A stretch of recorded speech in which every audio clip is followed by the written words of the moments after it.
Assalamualaikum warahmatullahi wabarakatuh. Kami dari kelompok 5 akan menjelaskan materi tentang audit pemasaran. Anggota dari kelompok 5 yaitu Iin Handayani, Yunita Totopalin, Febrianti Saleh, Halimatus Sadia, Gabriela Febrilian, Feni Fitria, Heronofus, Ananda Aulia, Wiwik Widyaningsih. Audit pemasaran.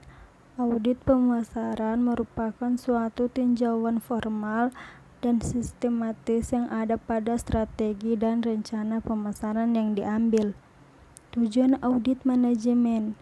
Tujuan audit pemasaran adalah untuk melihat seberapa baik perusahaan dalam menerapkan konsep pemasarannya, serta menciptakan nilai bagi konsumennya dalam tingkat laba. Perkenalkan, nama saya Iin Handayani, stambuk C301-18102. Manfaat audit manajemen terdiri atas 5. Yang pertama, mengidentifikasi hambatan. Yang kedua, menyesuaikan kegiatan marketing dengan tujuan awal. Yang ketiga, menentukan strategi baru. Keempat, memahami strategi kompetitor. Yang kelima, menghemat waktu dan biaya. Perkenalkan, nama saya Feni Fitria, stambuk C301-18154.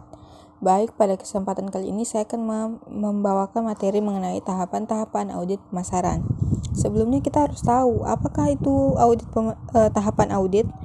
Jadi, tahapan audit adalah tahap-tahap yang harus dilalui auditor dalam melaksanakan suatu proses audit.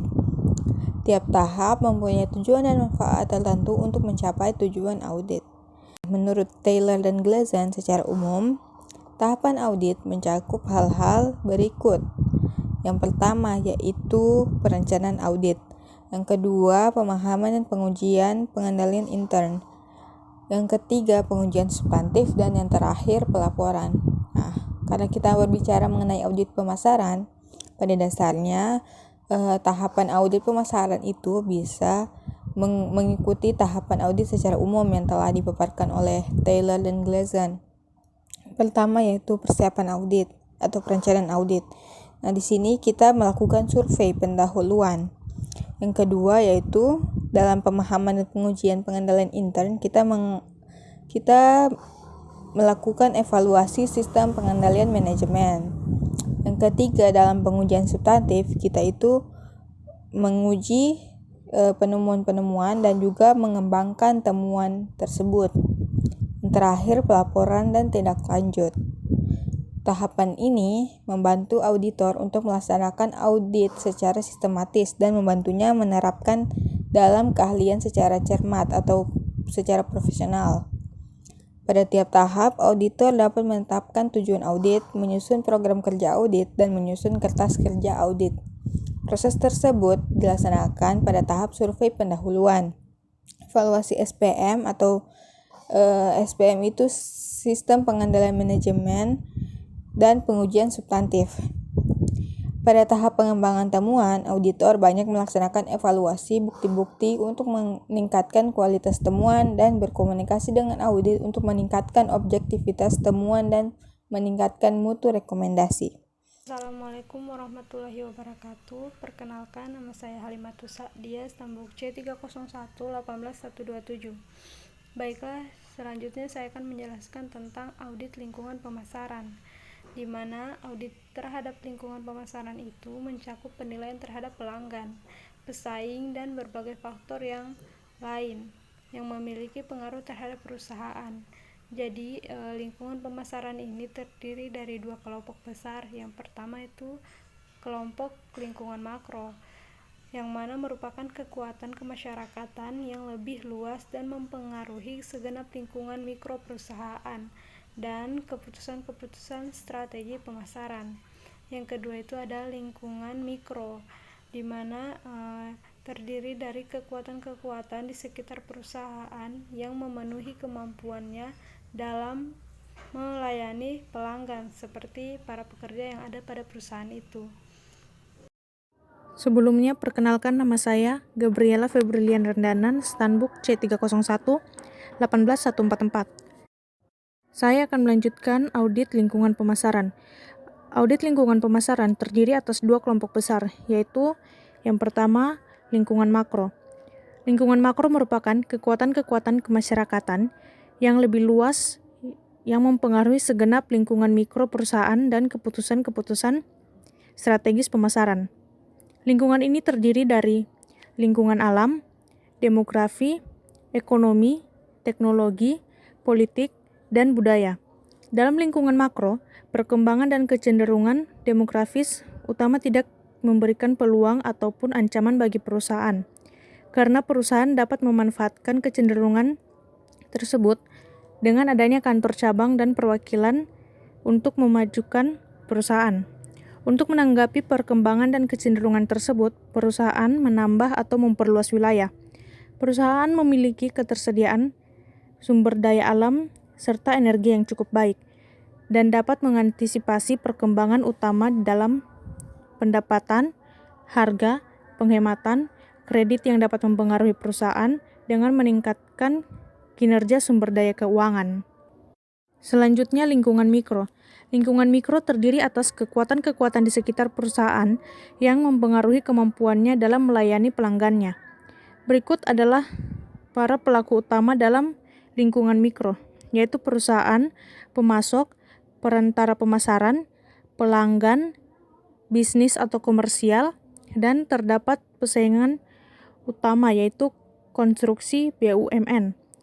Perusahaan mengidentifikasi kebutuhan pelanggan dengan melakukan analisa pasar dan telah menetapkan saluran distribusi yang tepat untuk menyalurkan produk atau jasa kepada pelanggan, sehingga memiliki tingkat efisiensi dan potensi pertumbuhan yang baik dalam masing-masing saluran distribusi.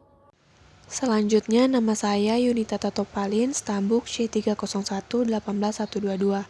Di sini saya akan menjelaskan mengenai audit strategis pemasaran. Jadi, dalam audit pemasaran itu ada juga yang namanya audit strategis pemasaran. Nah, di sini saya akan menjelaskan terlebih dahulu tentang implementasi pemasaran. Jadi, menurut Klotter tahun 1997, implementasi pemasaran itu adalah proses yang mengubah strategi dan rencana pemasaran menjadi tindakan pemasaran untuk mencapai sasaran. Implementasi tersebut mencakup aktivitas sehari-hari yang secara efektif melaksanakan rencana pemasaran. Nah, kegiatan ini dibutuhkan program yang menarik semua orang atau semua aktivitas secara struktur organisasi formal yang dapat memainkan peranan penting dalam mengimplementasikan strategis pemasaran. Selanjutnya yaitu implementasi yang sukses tergantung dari beberapa kegiatan. Yang pertama, pengorganisasian kegiatan pemasaran. Yang dimaksud dengan pengorganisasian kegiatan pemasaran ini yaitu suatu proses menciptakan hubungan antara fungsi personalia dan faktor fisik atau sarana, agar kegiatan pemasaran yang dilaksanakan bisa mencapai tujuan yang benar. Itu contohnya seperti pembagian kerja wewenang, tanggung jawab, dan pelaporan kerja. Nah, pengorganisasian kegiatan pemasaran ini tujuannya adalah agar setiap orang di dalam organisasi bertanggung jawab dalam melaksanakan kegiatan pemasaran yang telah dibebankan kepadanya. Yang kedua yaitu pengarahan kegiatan pemasaran, yaitu usaha yang berhubungan dengan segala sesuatu kegiatan pemasaran agar semuanya itu dapat dilakukan dengan baik. Nah, contohnya itu seperti pemberian perintah secara baik, motivasi, dan kepemimpinan. Jadi dengan pengarahan segala kegiatan yang menyimpang itu akan terdeteksi dan pemimpin dapat memberikan motivasi untuk menghasilkan sesuatu yang sesuai dengan harapan. Yang ketiga yaitu pengkoordinasian kegiatan pemasaran, yaitu usaha mensinkronkan dan menyatukan segala kegiatan pemasaran dalam organisasi agar tercapai tujuan yang efektif dan efisien. Salah satu contohnya yaitu diadakan prosedur yang terang dan jelas dan ditentukan tanggal penyelesaiannya. Baiklah, saya akan melanjutkan penjelasan dari rekan saya sebelumnya. Pertama, perkenalkan nama saya Wiwi Kwideningsi, Stambuk C301-18178. Nah, di sini saya akan menjelaskan tentang audit sistem pemasaran. Pertama, apa sih audit pemasaran itu? Audit pemasaran adalah pengujian yang komprehensif, sistematis, independen, dan dilakukan secara periodik terhadap lingkungan pemasaran, tujuan, strategi, dan aktivitas perusahaan atau unit bisnis untuk menentukan peluang dan area permasalahan yang terjadi, serta merekomendasikan rencana tindakan untuk meningkatkan kinerja pemasaran perusahaan. Nah, adapun beberapa hal yang perlu diuji mengenai audit sistem pemasaran, yaitu yang pertama, sistem informasi pemasarannya. Seperti contoh, apakah sistem intelijen pemasaran menyediakan informasi akurat dan tepat waktu mengenai perkembangan pasar? Nah, kemudian yang kedua, sistem perencanaan pemasaran. Contohnya, apakah perusahaan menyiapkan rencana tahunan, jangka panjang, dan strategi? Apakah rencana tersebut digunakan? Seperti itu. Yang ketiga, sistem pengendalian pemasaran. Contohnya, apakah objektif tahunan pemasaran itu tercapai? Apakah manajemen secara periodik menganalisis penjualan dan laba yang dihasilkan oleh produk, pasar, teoriti, dan saluran distribusi? Kurang lebih seperti itu. Kemudian yang terakhir, pengembangan produk baru. Apakah perusahaan terorganisasi dengan baik untuk mengumpulkan, menghasilkan, dan menyaring ide produk baru tersebut? Nah, kurang lebih seperti itu tadi beberapa hal yang perlu diuji mengenai audit sistem pemasaran. Bismillah, perkenalkan nama saya Khairunufus, Stambuk C30118167. Saya akan memaparkan materi tentang audit organisasi pemasaran. Pemasaran pada dasarnya adalah keseluruhan dari perusahaan karena pemenuhan kepuasan pelanggan adalah tanggung jawab keseluruhan bagian atau fungsi yang terdapat di perusahaan. Konsep pemasaran tidak terbatas pada penjualan dan promosi saja. Pemasaran memegang fungsi yang sangat kompleks dan menyangkut secara keseluruhan kepentingan perusahaan. Sebelumnya, perkenalkan, nama saya Febrianti Saleh Sulaiman, nomor stambuk C30118126. Di sini saya akan melanjutkan menjelaskan tentang audit fungsi pemasaran. Apa itu fungsi audit pemasaran? Audit fungsi pemasaran merupakan suatu penilaian yang sifatnya sistematis dan menyeluruh, serta dilakukan secara berkala mengenai semua segi pemasaran dengan maksud untuk memperoleh gambaran yang akurat tentang berbagai permasalahan yang harus dipecahkan dan peluang yang dapat diperoleh untuk meningkatkan kinerja bidang pemasaran tersebut. Selanjutnya yaitu fungsi utama dari audit pemasaran. Fungsi utama dari audit pemasaran adalah untuk menguji dan menilai tujuan dari kebijaksanaan pemasaran serta penilaian dan peluang-peluang yang bisa didapatkan sehingga tujuan tersebut dapat tercapai.